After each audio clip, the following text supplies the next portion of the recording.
Creativity is the birthplace of all things cash flow, but most importantly, the birthplace of all things fun. But what gets in the way of creativity is confusion, and what gives birth to creativity is clarity.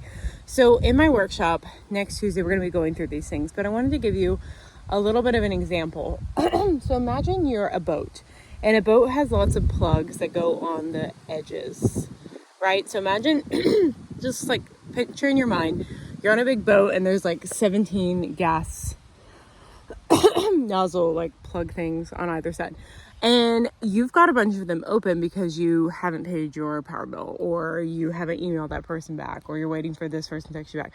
All of these like things, but then there's bigger ones like you haven't figured out what you're going to do with the next year, or your savings plans, or all the things that you're thinking about all the time, right? But then there's deeper parts, which are like huge gaping holes in the side of the boat. Like you don't have any boundaries, you people please. Like, speaking from experience, this is the process I've been taking myself through, so no judgment. But in order to be creative, which I've been told by many people, I'm one of the most creative people on the planet, thank you everyone, you have to close those up, because what happened, so I closed a bunch of them up this morning. I took a nap and I woke up. Before the nap, honestly, I was like, I don't want to work ever, never again. I never want to work.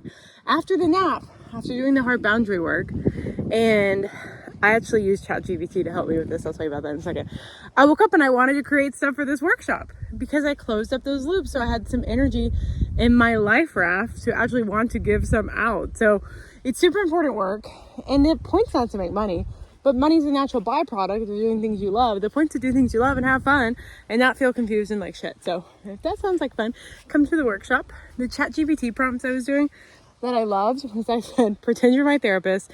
I wanted to journal, but I didn't want to just write down, bitching thoughts. So I said, pretend you're my therapist and ask me one question at a time. And I told it the situation, and it asked me questions and I would answer back. Super helpful. So, and then I said, if this is my goal and I do what you told me to do, where will I be in a year? And if I wanted to ruin my life, what would I do?